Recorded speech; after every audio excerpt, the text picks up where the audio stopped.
Welcome to London's craziest gangster with me, Mr. Fish. Yeah, keeping the dead man's Bible with all the rules of society are thrown, tossed, and washed away.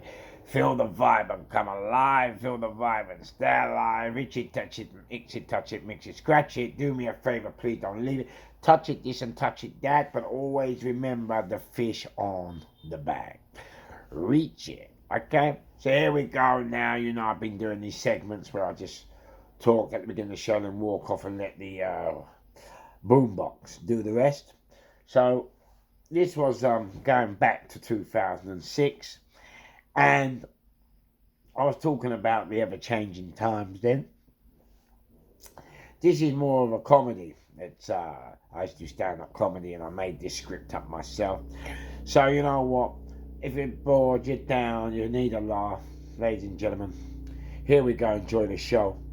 Easy on the mic and mind how we go. Bang bang. Welcome to the cell, ladies and gentlemen. And sharing the cell with me today is our very own Sammy the Peanut. And today we are going to talk about society. Mr. Fish, would you like to share some of your views on society with us? You wanted me to talk about society, Doc? Do you know what scares me about society? It's technology. Get on the internet, they said. It's the fastest highway, they said. I bought one, it was gleaming, 1,500 quid. It had a windscreen and everything. I stood on it for 1 hour. 1 whole hour. It never moved an inch. I even called the AA.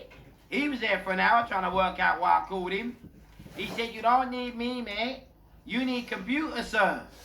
I thought, ooh, I'm not insured with them, so I put it in the bath to see if I could surf the net. 1 hour I paddled for, Doc. 1 whole bloody hour. It never moved an inch. Forget the internet. I'll stick to in the city. At least you get there.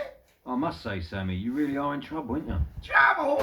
Trouble? You call that trouble? What about the time a fella offered me a 1-to-1? I kicked the life out of him. I didn't know it was a phone. And who are these people, Doc? Who are these people that walk around with earpiece in ear, mic on chest, and phone up their arse which links them to the bloody well? Mobile go? You got 20 seconds to comply. You got 20 seconds to comply. You got 20 seconds to comply. Drive me mad, Doc. I take it you like phones then, Sammy. Like phones? I like phones. How many people out there have got phones? Huh? What are they all about?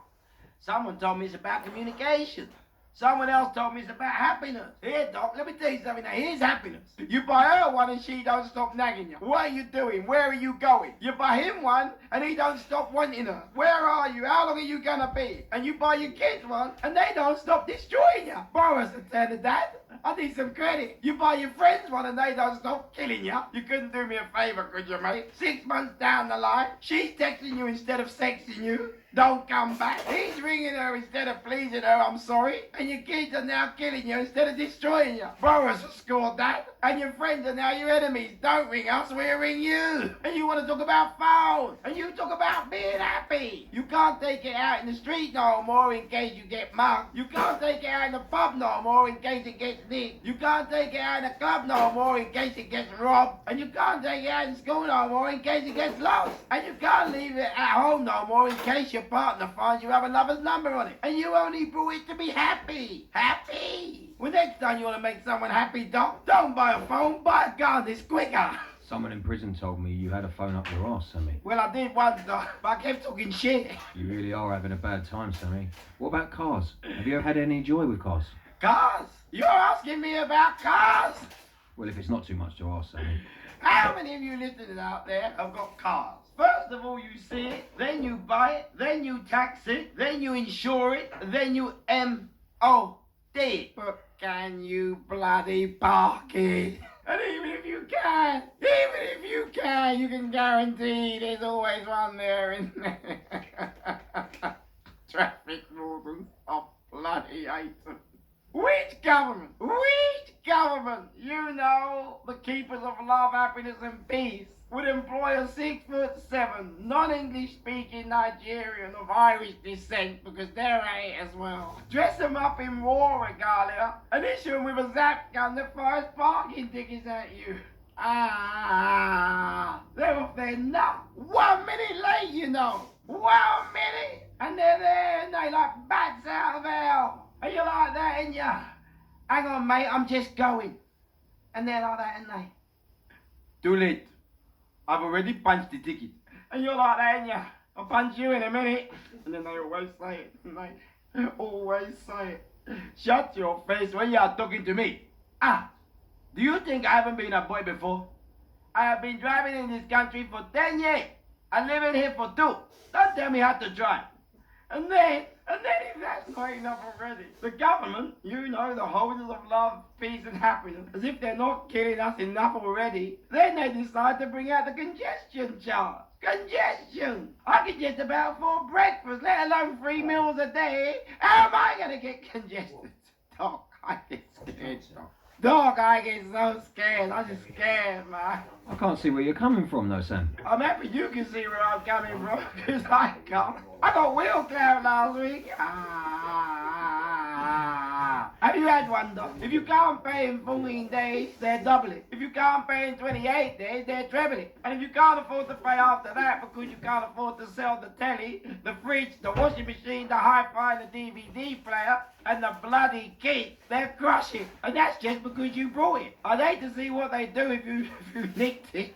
Dog, I get so scared, I get confused. I'm just happy you warned us, Sam. Warned ya? Listen, Doc, I may have warned you, yeah, but I didn't warn my mate, Doc. He bought a Bentley last week. He said, look at that, Sammy. It's brilliant. It's got 3 steering settings, a state-of-the-art hi-fi, DVD player, shag pile carpet, leather seat that look like sofas. I said, you know what, mate? He said, what? I said, well, mate, you can't eat with it. You can't sleep with it, you can't talk to it, you can't dance with it, and when you park it, some prick will scratch it. Is it really worth it? I'll tell you what, you've even exhausted me. I feel I'm going to get on my bed and have a little nap for a little while. And we'll get that discussion going on later on. Because I'm not that way inclined. I just get so scared. Sam, you've worn my brains out today. I didn't know you had any. Oh, Sam, come on. I thought you was like me. There we go, enjoy the show. That was just a little comedy sketch that me and Paul Murdoch, otherwise known as Doc Murdoch, very good friend, pal of mine, and we'd done that on the Radio 105, and it's just a different, it's just a laugh, but that was back in 2006, 7. They were the times, you know, we didn't have the mobiles properly there, it was just being reintroduced, the internet was just coming in, we had the big mobile phones. So yeah, you know, I've always been keeping up with society and the times, and always interpreted it my own way. Anyway, Crash, how's your father? Don't forget to like and subscribe to keep the show alive. Listen, remember when you saw me first, remember you heard me last, and if you don't, itch it, touch it, mix it, scratch it. Do me a favor, please don't leave it, touch it, this and touch it there. But always remember, the fish on the bag.